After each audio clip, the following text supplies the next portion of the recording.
Ejercitemos ahora el teorema fundamental del cálculo, o sea, la derivada de la función integral, que como ya hemos visto, dada la función integral, su derivada era igual al integrando cambiando la variable de integración por el límite superior. Aquí tenemos, por ejemplo, una función integral. El límite inferior es constante, el límite superior variable. Podemos derivar entonces. La derivada va a ser el integrando cambiando t por x. Y ya está. Eso es todo. Vamos a ver otra. Vamos a ir viendo ahora las distintas variantes que se pueden presentar, ¿no es cierto? Veamos la función g ahora. Y aquí observamos que la variable está en el límite inferior y la constante está en el límite superior. Así no está definida la función integral, así no la puedo derivar. Pero utilizando una de las propiedades conocidas, la integral entre x y menos 3 va a ser igual al opuesto de la integral entre menos 3 y x. ¿Recuerdan? Y ahora sí derivamos. Va a ser menos entonces el coseno hiperbólico al cuadrado de x y ya está. Muy bien. Vamos a ver esta función h. El límite inferior es constante y el límite superior es variable, pero no es x, sino que es x cubo. Veamos. Yo acá tengo una función compuesta, ¿no es cierto? Tengo la función x cubo compuesta con h. Tengo esto, y es igual a h de x cubo, ¿lo ven? ¿Y cómo derivo la función compuesta h de x cubo? La derivada va a ser la derivada de h en x cubo por la derivada de x cubo, que es 3x cuadrado. Hago lo mismo aquí. La derivada de h, de la función integral h, entonces, va a ser igual al integrando cambiando t por el límite superior, o sea, por x cubo ahora, ¿lo ven acá? Pero como es una función compuesta, aplico la regla de la cadena y al igual que hice aquí, derivo x cubo, que es 3x cuadrado. Muy bien. Aquí tenemos un caso particular. F es una función integral, ¿verdad? El límite inferior es constante, el límite superior variable. Puedo derivar, pero tengo aquí la variable x dentro del integrando. Bueno, pero la variable de integración es t, ¿no es cierto? Toda la demás parte literal que yo encuentre en el integrando los voy a considerar constante, o sea que x es una constante entonces, y como tal lo puedo extraer fuera del integrando. Y ahora sí derivo el producto, ¿ven?, de la función lineal igual a x por la función integral. ¿Y a qué es igual? La derivada del producto es igual a la derivada del primer factor x, que es 1, acá cometí un abuso de notación poniendo el 1, pero para que vean que derive x, por la función integral sin derivar, más x sin derivar por la derivada de la función integral. ¿Qué hago? Reemplazo t por seno de x, pero como el límite superior es una función, ahora tengo una función compuesta, derivo el límite superior entonces, que es el coseno. Muy bien. Y aquí sería, ¿no es cierto?, el caso general. Aquí tengo una función integral donde el límite inferior es una función g de x y el límite superior también es una función h de x. Bueno, ¿cómo hago para derivar aquí? Voy a particionar, ¿no es cierto?, valiéndome de la propiedad de la partición, esta integral en el punto A, haciendo la integral entre g de x y h de x como la integral entre g de x y a, más la integral entre a y h de x. El segundo miembro de esta suma, ¿ven?, el segundo término, ya está, ¿no es cierto?, para derivar. Aquí no, porque acá el límite superior es constante y el límite inferior variable. ¿Qué hago entonces? En el paso siguiente aplico la propiedad conmutativa de la suma, ¿ven? Pongo esta integral primero y aquí invierto los límites de integración, ¿verdad? Para que me quede el límite inferior constante y el límite superior variable. Y ahora derivo. La derivada, ¿no es cierto?, de la diferencia es la diferencia de las derivadas. Aquí tengo que la derivada de esta integral es f de h de x por la derivada de h de x menos f, reemplazo t por g de x, menos f de g de x, pero como el límite superior es una función, lo derivo también, aplicando la regla de la cadena, por g de x. Este caso lo pueden aplicar a cualquier caso, ¿no es cierto?, como los restantes. Aquí, por ejemplo, ¿ven? Aquí tengo que la derivada de f es la derivada en el límite superior, que es este, menos la derivada en el límite inferior. Pero la derivada de 1 es 0, por eso me queda acá, así. Acá también, aquí hago la derivada en el límite superior, que es 0, menos la derivada en el límite inferior, que es el coseno, ¿no es cierto?, de x al cuadrado. Acá también, la derivada en el límite superior, que es x cubo por e a la x cubo por la derivada de x cubo, que es 3x cuadrado, menos la derivada en 0, que es 0. Bueno, muy bien. Veamos un ejemplo aquí. F de x entonces es una función integral donde el límite inferior es una función en x y el límite superior también. Aplico esta regla que he demostrado entonces y hago. La derivada de f va a ser la derivada en el límite superior, reemplazo t por el límite superior, ¿ven? Reemplazo t por 3x cuadrado más 2x. Como t estaba al cubo, me queda esta expresión al cubo entonces.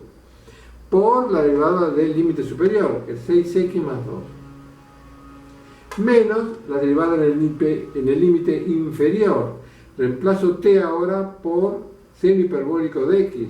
Me queda seno hiperbólico de x al cubo por la derivada del seno hiperbólico, que es el coseno hiperbólico. Muy bien. Estos serían todos los casos que se le pueden presentar, ¿verdad? Vamos ahora a aplicar esta derivada a la resolución de otros problemas. Tengo la función integral f de x, en realidad es una función que es una diferencia entre una constante y una función integral, ¿no ven? Esta es f de x. Me pregunta, ¿presento un punto de inflexión en x igual a 0? Para contestar esa pregunta necesito la derivada segunda, porque el estudio de la existencia del punto de inflexión y de la concavidad está ligada al estudio del signo de la derivada segunda. Hay la derivada segunda. Primero, la derivada primera. La derivada de la suma es la suma de las derivadas.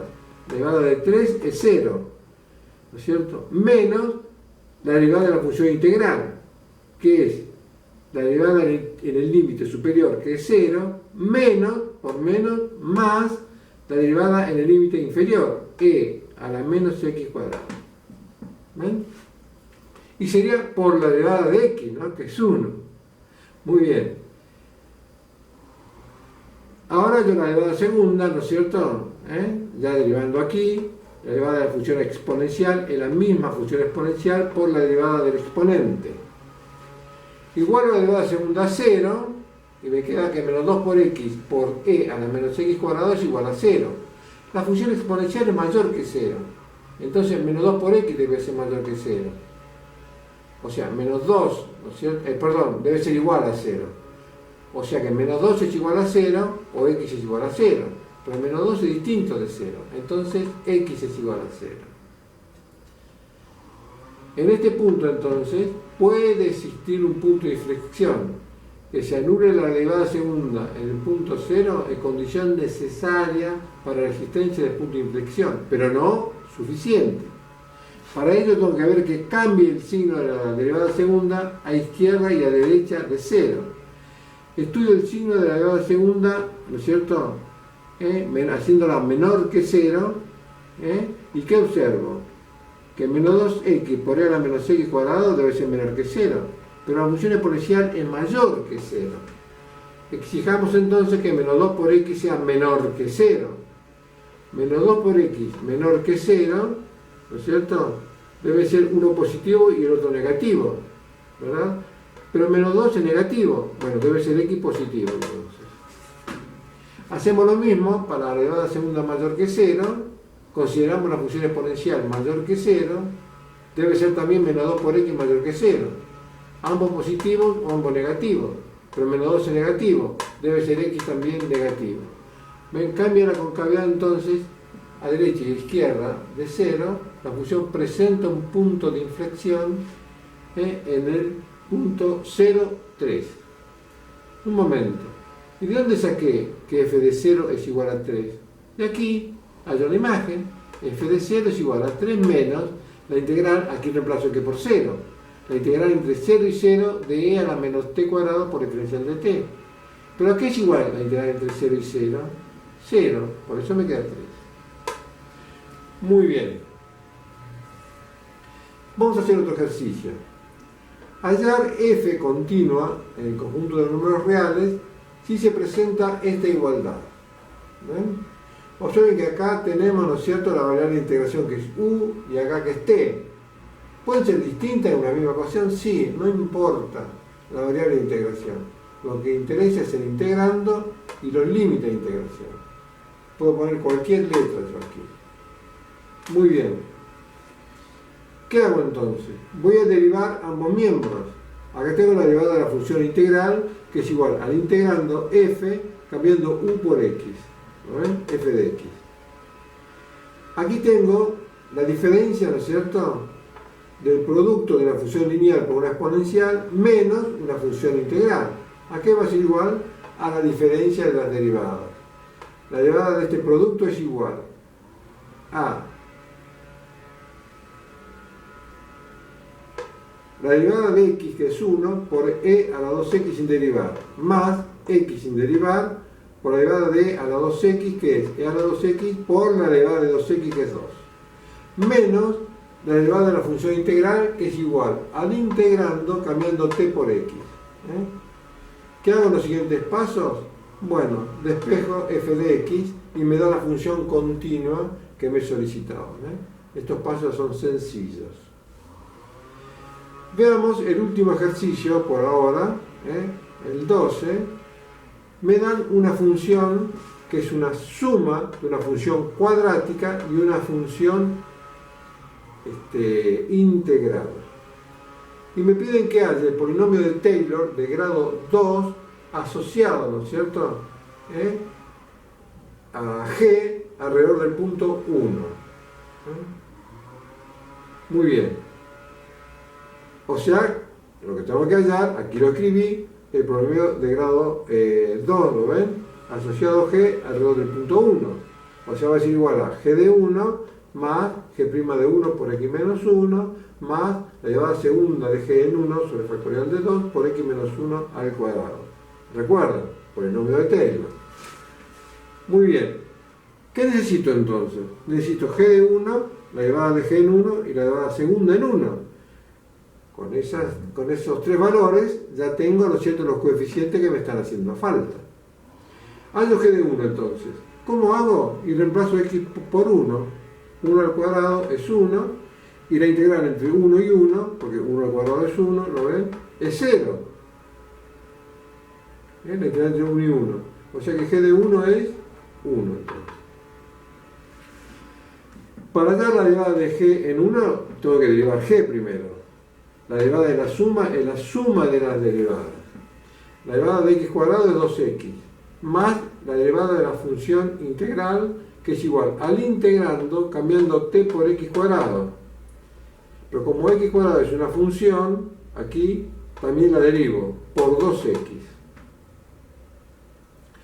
Ordeno un poco aquí, más que nada, no para hacer el cálculo numérico, sino que para dar la derivada segunda después. Ordeno un poquito sacando 2x de factor común.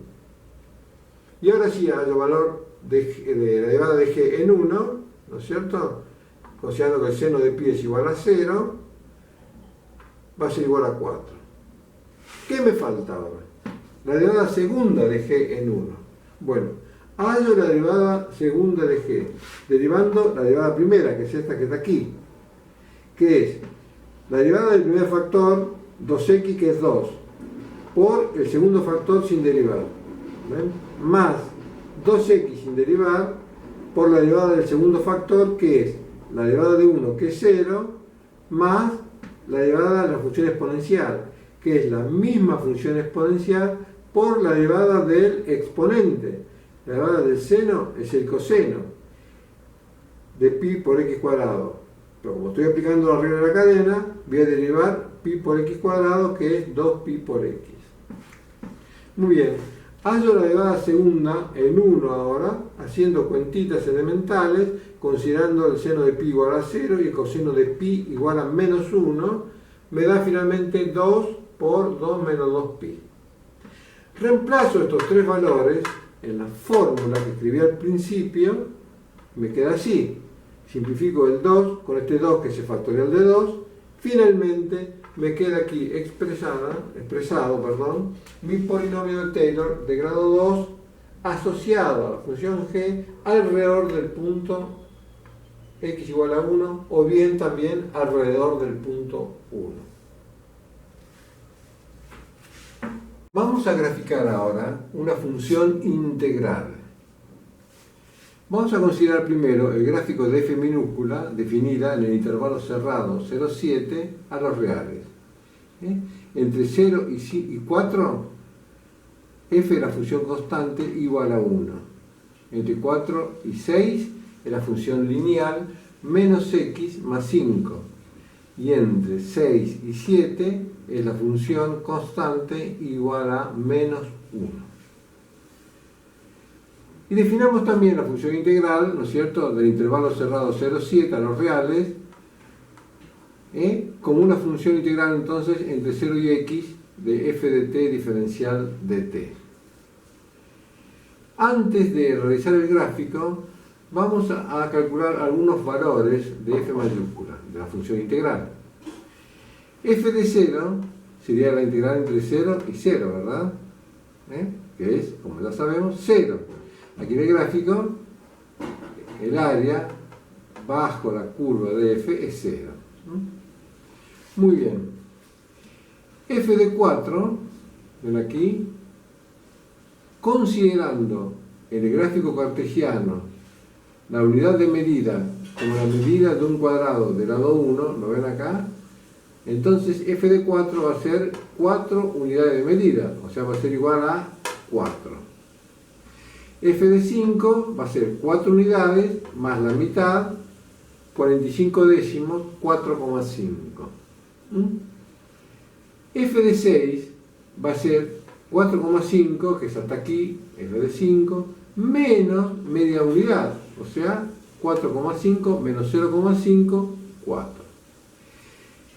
Y F de 7, ¿no es cierto?, va a ser F de 5, o sea, 4,5, menos una unidad y media, porque aquí, ¿no es cierto?, en este intervalo, la función f es negativa. Entonces me va a dar f de 7 igual a 3. Muy bien, clarificado este tema, vamos a realizar entonces un gráfico de f. F de x está definida de esta manera, ¿verdad? Si integro esta función por partes, como es continua esta función, la integro por partes y obtengo una primitiva de 1 es x, va a ser x más un cierto c sub 1 entonces, entre 0 y 4. Una primitiva de menos x más 5 sería menos x cuadrado sobre 2 más 5x más un cierto c sub 2 entre 4 y 6. Finalmente, entre 6 y 7 va a ser menos x más un cierto c sub 3. Como esta función f debe ser continua y derivable, ¿no es cierto?, tenemos que exigir esas dos condiciones y de ahí van a salir los valores de c sub 1, c sub 2 y c sub 3. Nosotros vamos a hacer un poquito más rápido, podríamos hacerlo, no va a llevar mucho tiempo. Vamos a hallar esas constantes arbitrarias, c sub 1, c sub 2 y c sub 3, usando algunas imágenes, ¿no es cierto? Luego vamos a apreciar en el gráfico la continuidad y la derivabilidad. F de 0 dijimos que era 0. F de 0 es igual a 0, aquí ven. Entonces 0 más C sub 1 es igual a 0, de donde C sub 1 es igual a 0. F de 4 es igual a 4. Ven aquí, si X vale 4, tengo 16 dividido 2 menos 8, más 5 por 4 es 20, más C sub 2 es igual a 4. De donde es fácil advertir que C sub 2 es igual a menos 8. F de 6 es igual a 4. Menos 6 más C sub 3 entonces es igual a 4. De donde C sub 3 es igual a 10. Y ya tengo entonces mi función integral. ¿Ven? Que la puedo graficar ahora. Entre 0 y 4 es la función lineal, la función identidad, igual a x. Entre 4 y 6 es la función cuadrática, ahora es una parábola su gráfica, ¿verdad? Menos x cuadrado sobre 2 más 5x menos 8. Y entre 6 y 7 es la función lineal menos x más 10. Observen que es continua. Estas funciones, la lineal y la cuadrática, son continuas en todo R. Pero en los puntos de unión 4 y 6, ¿ven? Son continuas. Se ven en el gráfico, pues tienen imagen. Y además son derivables. Observen que no forman punto anguloso en 4 ni en 6. A izquierda y a derecha de cada uno de estos dos puntos tiene la misma derivada.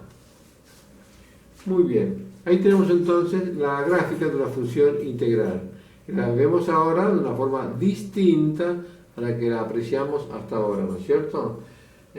Con una región bajo la curva. Muy bien. Vamos a ver otro ejercicio. Ahora relativo a el teorema del valor intermedio del cálculo integral. Dada esta función cuadrática, x cuadrado menos 2, que es continua en R, hay que hallar el C del teorema del valor intermedio del cálculo integral en el intervalo menos 3, 3, cerrado, por supuesto. Bueno, ya sabemos que f continua en el intervalo cerrado menos 3, 3, entonces, por el teorema del valor intermedio del cálculo integral, va a existir un C entre menos 3 y 3, tal que f de C por b menos a, ¿recuerdan? O sea, 3 menos menos 3 va a ser igual a la integral definida entre menos 3 y 3 de f de x, o sea, x cuadrado menos 2. Hallo esta integral definida aplicando la regla de Barrow. ¿Qué necesito? Una primitiva de x cuadrado menos 2. Es x cubo sobre 3 menos 2 por x, entre menos 3 y 3. Al aplicar la regla de Barrow aquí, ¿no es cierto?, hallo la imagen de esta primitiva en 3, que 9 menos 6, es fácil ver, menos, ¿no es cierto?, la imagen de la primitiva en menos 3, que es menos 9 más 6. Acá me queda menos 3, como estoy restando me queda más 3, acá también me queda 3, 3 más 3 es igual a 6. La primitiva entonces de x cuadrado menos 2 entre menos 3 y 3 es 6, es esta que está aquí, ¿ven?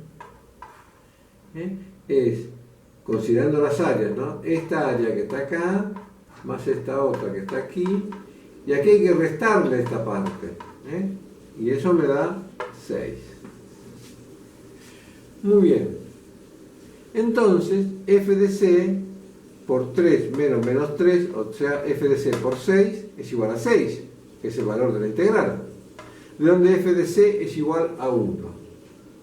Si f de c es igual a 1, siendo f de c, c cuadrado menos 2, ¿ven? F de c va a ser c cuadrado menos 2, va a ser igual a 1, de donde c cuadrado es igual a 3, de donde el módulo de c es igual a raíz cuadrada de 3, finalmente c es igual a raíz cuadrada de 3 o c es igual a menos raíz cuadrada de 3.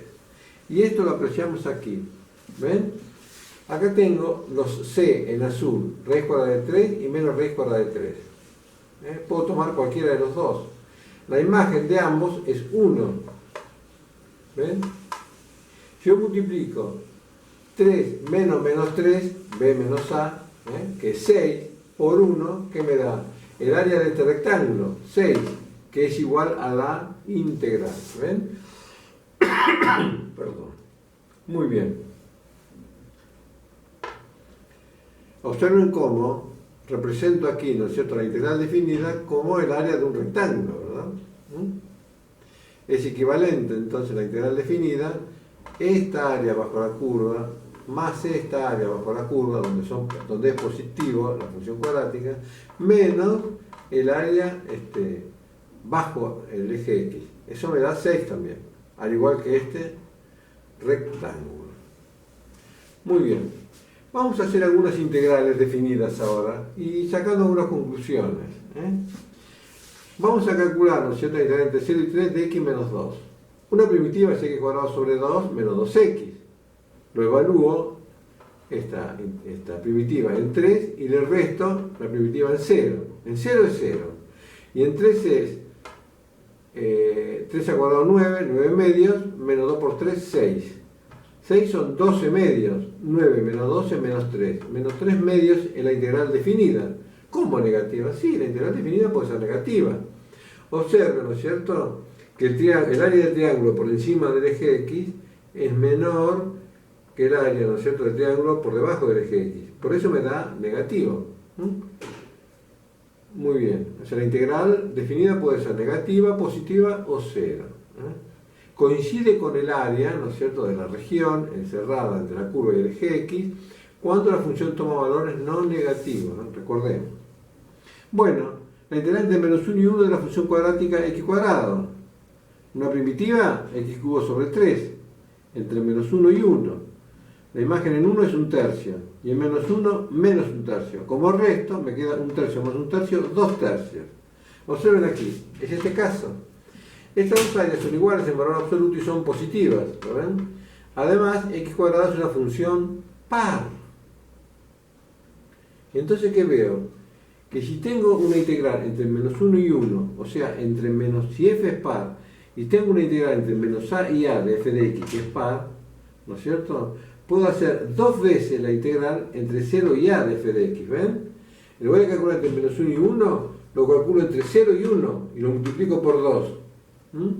Dado que la paridad me asegura, ¿no es cierto?, que esta integral va a ser igual a esta. En este caso, como x cuadrado es positivo, esta área va a ser igual a esta. Por eso hallo el duplo de la integral entre 0 y 1. Muy bien. ¿Y qué pasa si es impar la función? ¿Ven? X cubo, por ejemplo, entre menos 1 y 1. Bueno, una primitiva es x cuarta sobre 4. Lo evalúo entre menos 1 y 1. En 1 es un cuarto. En menos 1, como es menos 1 a la cuarta sobre 4, es un cuarto también. Un cuarto menos un cuarto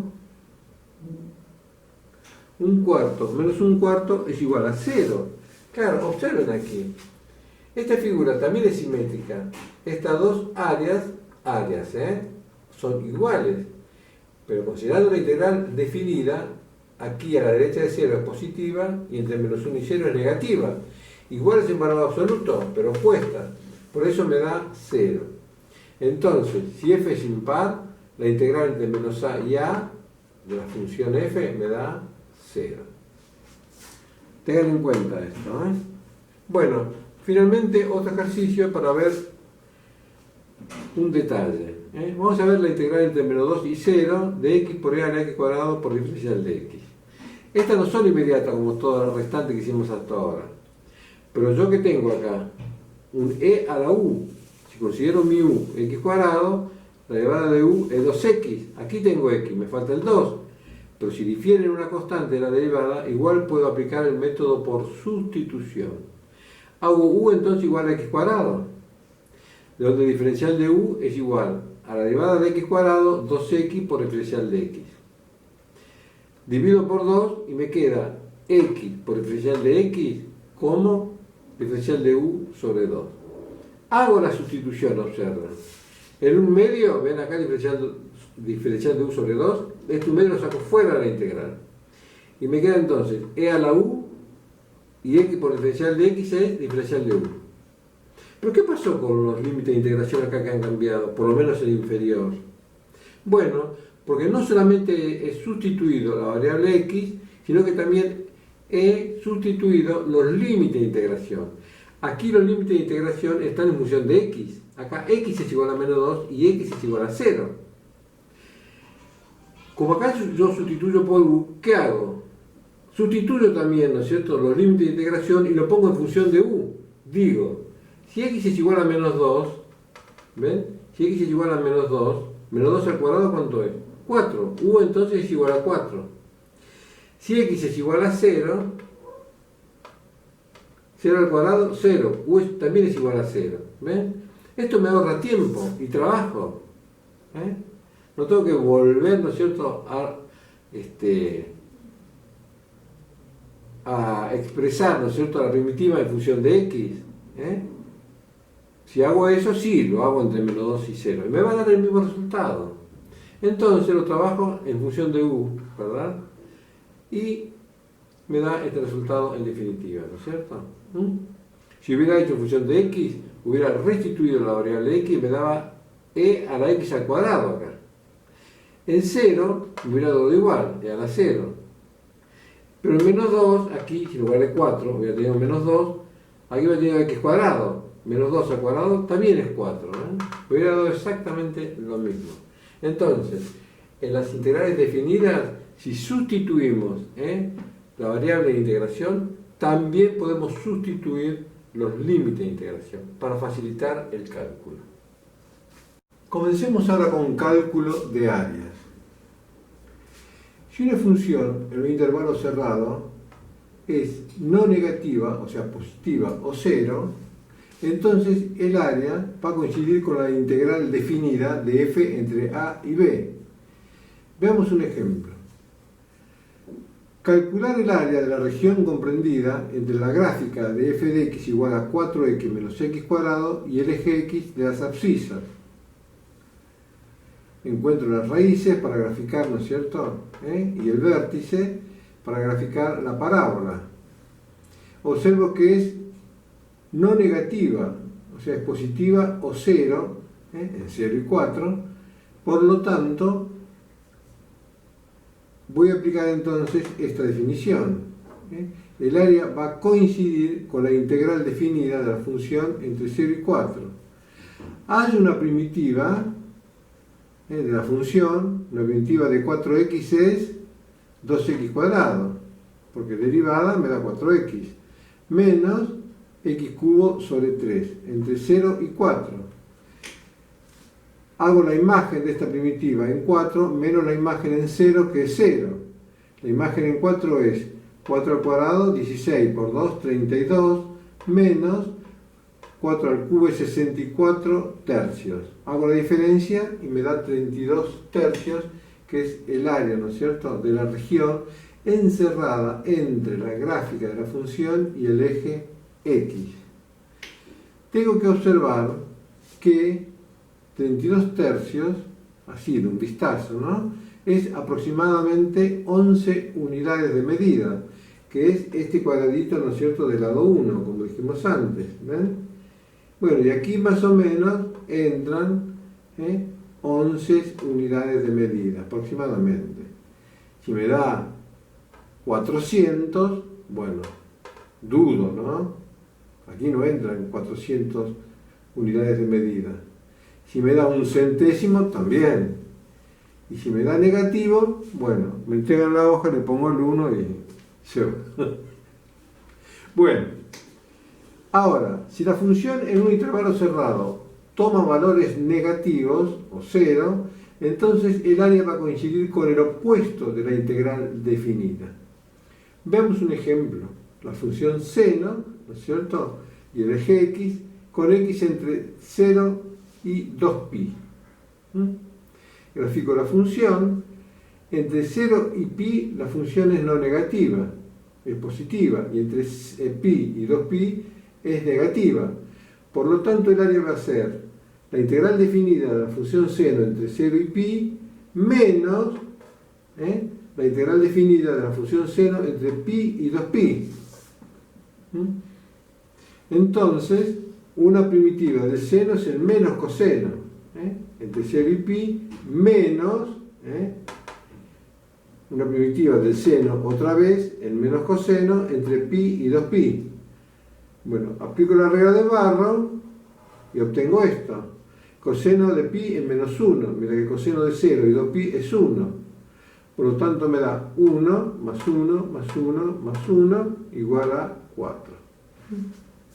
Muy bien. Pasemos ahora al área entre curvas. Sean f y g dos funciones continuas en el intervalo cerrado AB, y en ese intervalo la función f es menor o igual que la función g para todo x. Aquí tenemos el gráfico. El área de la región encerrada, ¿no es cierto?, por estas curvas va a ser igual a la integral entre a y b de la función que toma valores mayores en ese intervalo, en este caso g, menos, ¿no es cierto?, la función que toma valores menores. No importa, ¿no es cierto?, si ambas funciones son positivas, si una es positiva y la otra negativa, o ambas negativas. No hay que particionar aquí.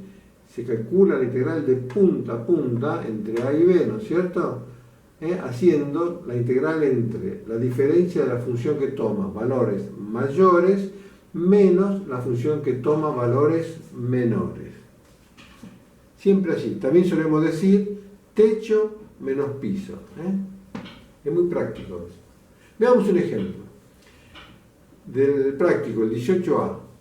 Calcular el área de la región comprendida entre las curvas y igual a raíz cuadrada de x, y igual a x menos 2 y x igual a 0. Hallo la intersección entre la raíz cuadrada de x y x menos 2. ¿Ven?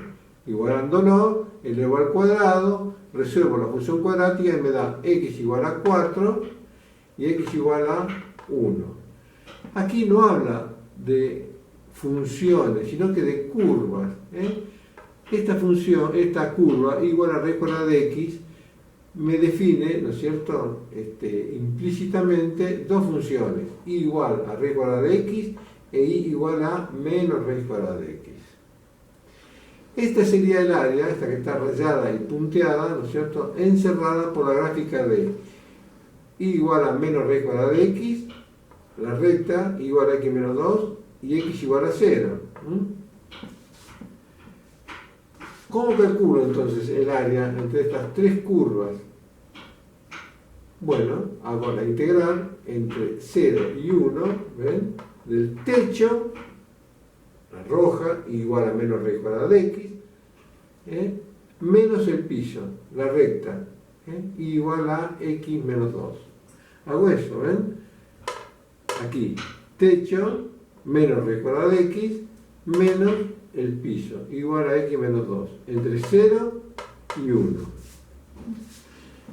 Expreso, ¿no es cierto?, la raíz cuadrada como una potencia con exponente fraccionario para integrar con más facilidad.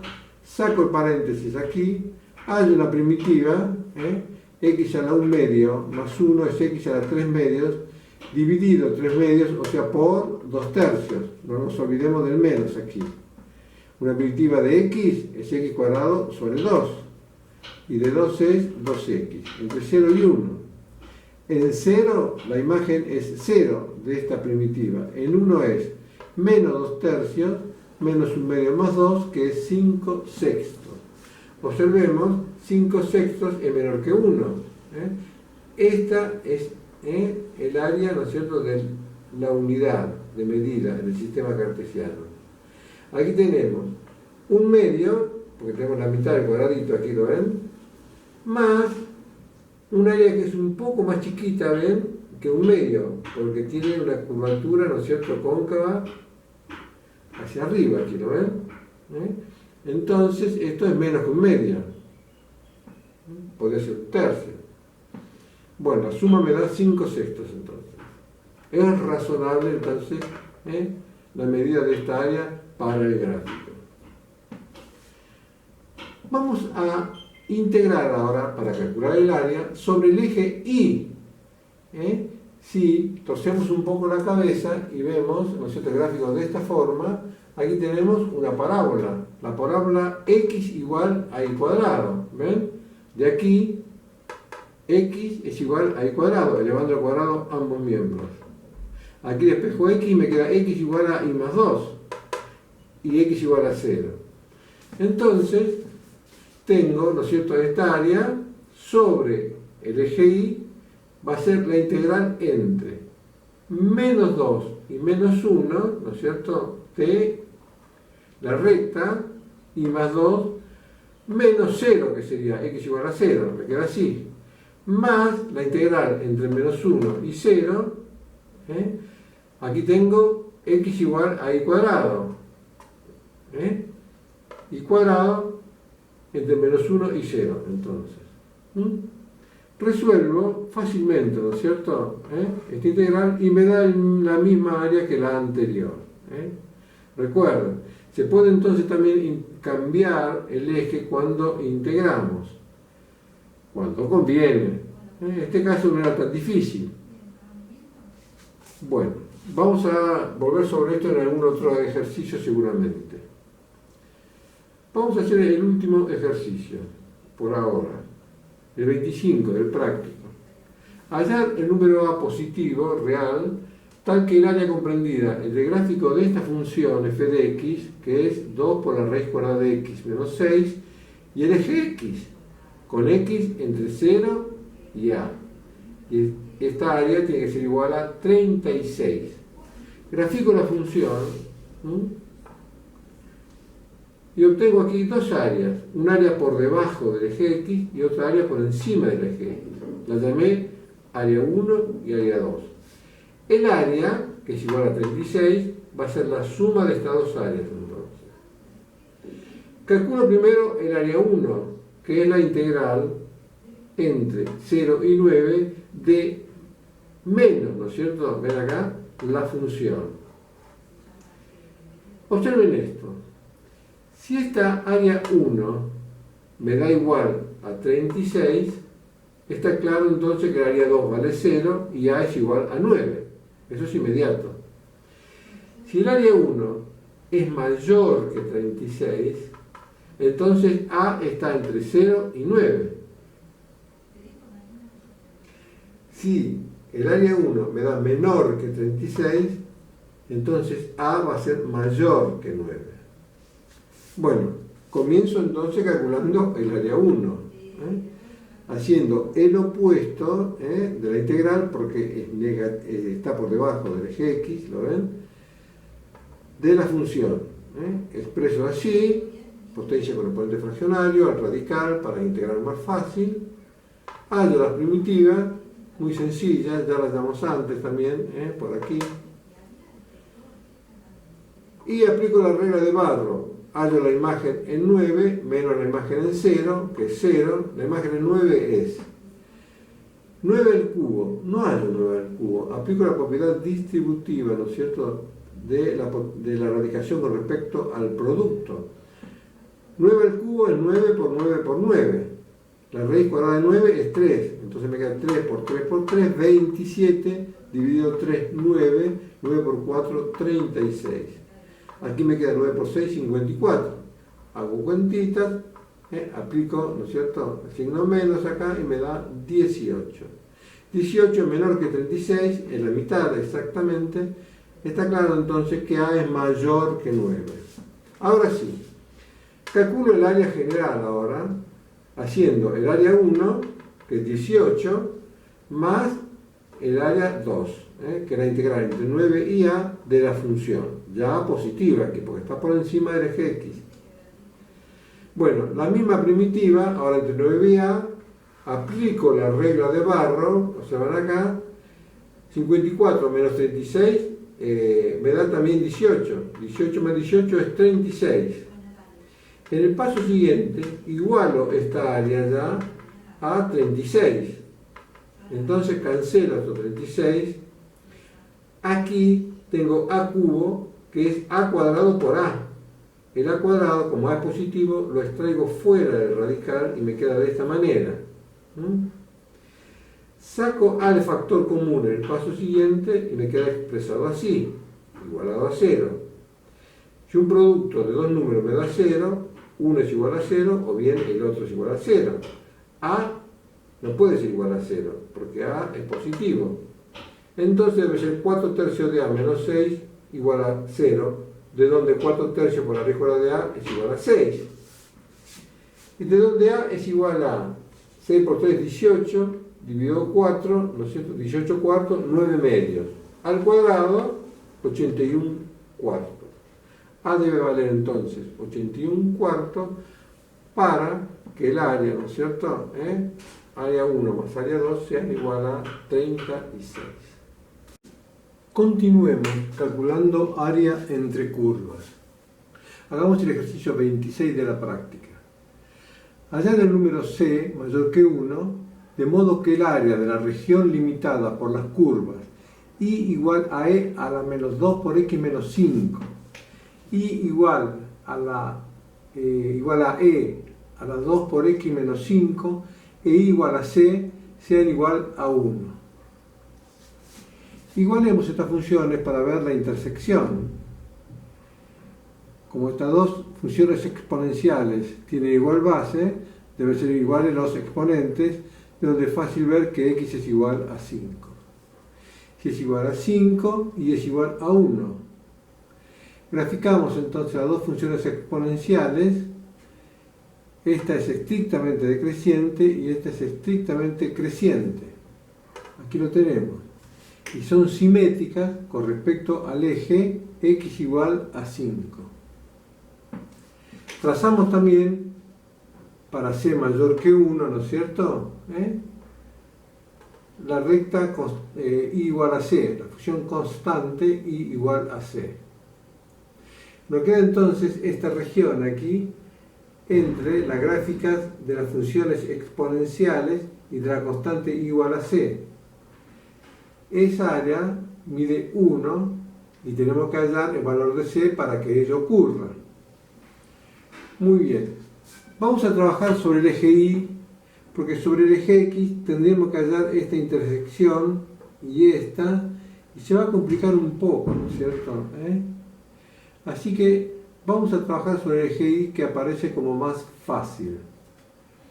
Pongamos entonces x en función de y, aplicando el logaritmo natural a ambos miembros, aquí, ¿verdad? Y despejando x, de donde x es igual a un medio del logaritmo de y más 5.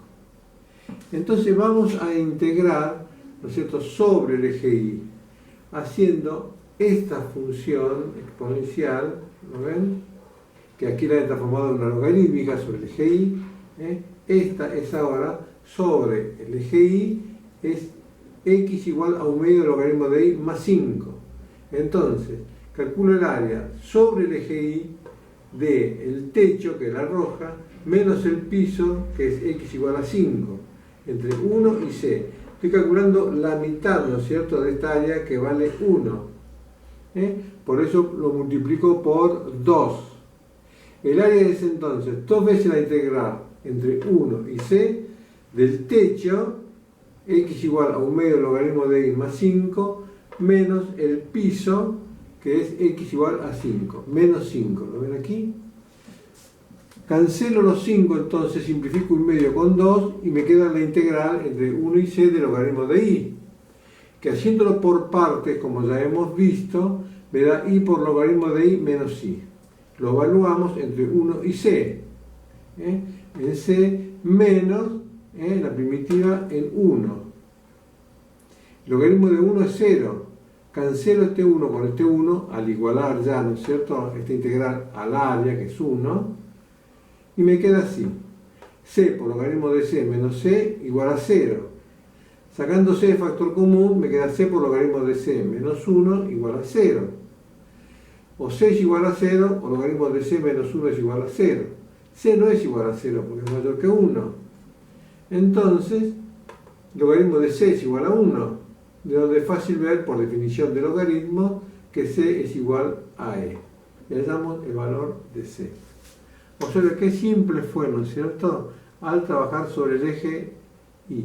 Traten ustedes de hacerlo sobre el eje x. Quizás sea más trabajoso, pero van a llegar al mismo resultado. Veamos el ejercicio 31. Calcular el área de la región comprendida entre la gráfica de la función, esta función racional, este cociente de polinomios, y su asíntota oblicua, con x entre 1 y 2. Tiene asíntota oblicua este cociente de polinomios, dado que el grado del numerador supera en una unidad exactamente al denominador.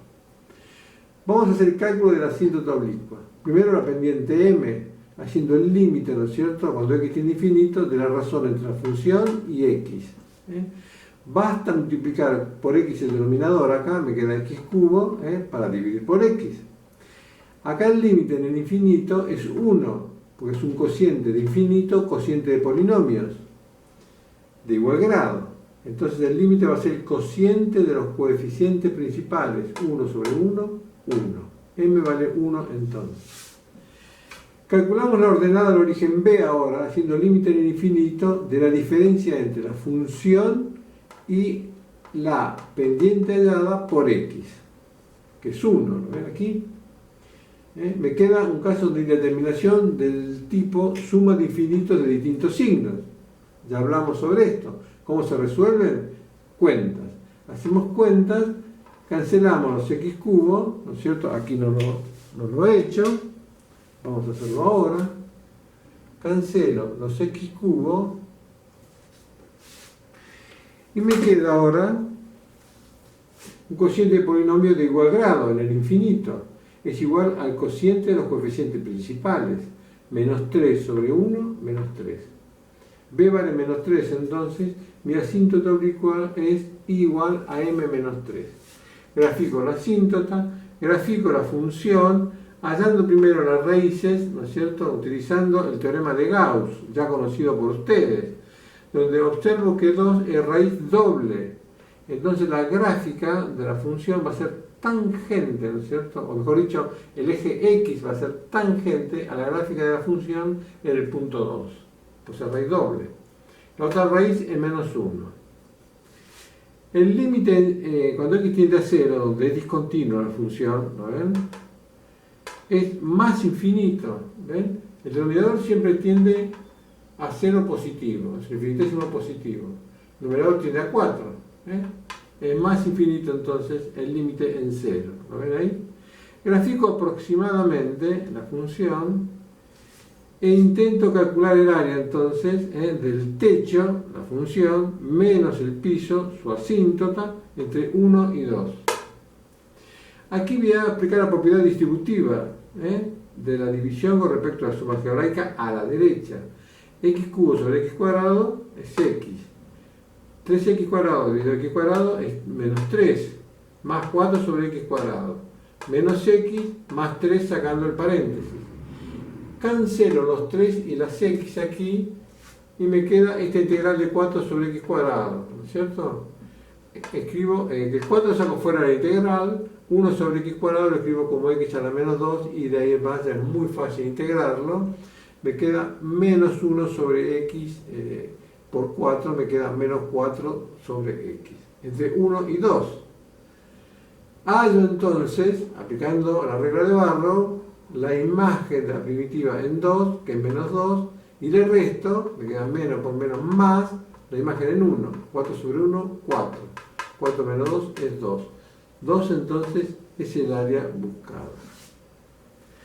Finalmente, vamos a hallar el área de un círculo de radio R con centro en el origen. Acá lo tenemos. La fórmula del círculo, es verdad, es x cuadrado más y cuadrado igual a r cuadrado. Esa es la ecuación del círculo centrado en el origen con radio R. Puedo despejar, ¿no es cierto?, y en función de x aquí, y me van a quedar dos funciones. Una es una semicircunferencia superior y la otra semicircunferencia inferior, que me determinan dos semicírculos. Para calcular el área del círculo podría valerme de la simetría del círculo, haciendo el área, ¿no es cierto?, de la cuarta parte y luego multiplicarla por 4. ¿Ven? Eso es lo que hago entonces. Tomo la rama superior entonces, hallo la cuarta parte, ¿no es cierto?, del círculo y lo multiplico por 4. Entre 0 y R. ¿Lo ven aquí? Pero esta integral era media brava, ¿recuerdan que la hicimos?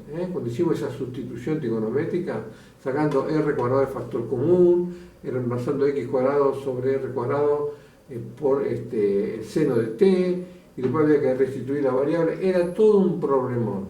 Vamos a hacerlo mucho más sencillo ahora, utilizando la forma paramétrica del círculo. ¿Lo ven acá? ¿Por qué es igual que la fórmula de la elipse? Porque la elipse, cuando los radios son iguales, como en este caso, tenemos un caso particular de circunferencia. Este es entonces, ¿verdad?, el círculo centrado en el origen, ¿ven? Las ordenadas son 0, 0, con los radios iguales, el vertical y el horizontal iguales a r. Muy bien. Entonces, esta raíz cuadrada de r cuadrado menos x cuadrado es y. Pero y es r por seno de t. Pongo r por seno de t entonces. Estoy cambiando la variable x por el parámetro t. Bueno. Entonces también voy a cambiar los límites de integración. Fíjense, acá x vale 0. ¿Ven? Acá no vale t 0. Yo quiero poner una función de t ahora. Si x es igual a 0, ven acá x es igual a r por coseno de t. Si x es igual a 0, entonces r por coseno de t es igual a 0. R no puede valer 0. El coseno de t vale 0. Y entre 0 y pi sobre 2, el coseno se anula en pi sobre 2. Muy bien. Luego, x vale r aquí. Si x vale r, ¿no es cierto? Entonces r por coseno de t es igual a r. Dividiendo por r me queda coseno de t es igual a 1. Donde, ¿no es cierto?, coseno de t vale 1 entre 0 y pi sobre 2 en 0. El coseno de 0 es 1. Entonces t es igual a 0. ¿Ven cómo sustituyo también los límites de integración? Pero me falta diferencial de x. ¿No es cierto? Si x es igual a r por coseno de t, si x es igual a r por coseno de t, diferenciando ambos miembros, diferencial de x va a ser r por la derivada del coseno de t, que es el menos seno de t, por diferencial de t. Pongo entonces diferencial de x aquí en función de t, y me queda todo en función de θ. No tengo que después restituir más nada. ¿Ven? Este menos lo saco fuera de la integral. Y acá el r cuadrado también. Me queda entonces seno cuadrado de t, que lo voy a integrar utilizando esta identidad que ya habíamos visto. ¿Recuerdan? Acá uno piensa, ¿no? Un momento. El seno cuadrado de t es positivo. Y acá tengo un número negativo multiplicando. No me puede dar el área negativa entonces. Sí, pero lo que pasa es que pi sobre 2 es mayor que 0. Tendría que invertir, ¿no es cierto?, el límite de integración y cambiar el signo. Me va a dar positivo. No importa si lo invierto o no. Yo no lo voy a hacer, pues sería un trabajo extra que no aporta nada. Utilizo la identidad, entonces separo, saco en un medio fuera de la integral, y me queda menos 2 por r cuadrado entonces. Esta es inmediata, es t, lo voy a hacer después. Y aquí, ¿no es cierto?, hago la sustitución. 2t igual a u, donde el diferencial de u es igual a 2 por el diferencial de t. Finalmente, el diferencial de t es diferencial de u sobre 2. ¿Ven aquí? Saco en un medio fuera de la integral y me queda coseno de u. Muy bien. La primitiva del coseno de u es el seno de u. Ese es el siguiente paso. Ambos entre pi sobre 2 y 0. Cuando digo ambos me refiero a t y menos un medio del seno de u. Pero acá me falta restituir, ¿no es cierto?, la variable t. Lo hago. Y finalmente hago el cálculo conforme a la regla de Barrow. La imagen en 0, observen, si t vale 0, acá me queda 0, acá me queda 2 por 0, 0, seno de 0 es 0. Me queda en 0, 0 todo. En pi sobre 2, acá me queda menos pi sobre 2, porque estoy restando, ¿recuerdan? Menos pi sobre 2. Y si t vale pi sobre 2, me queda 2 por pi sobre 2, pi. Y el seno de pi es 0. Finalmente me queda solamente menos pi sobre 2. Simplifico los dos, ¿ven? Menos por menos es más. me queda pi por radio al cuadrado, que tal como lo sospechaba, es el área del círculo de radio R centrado en el origen.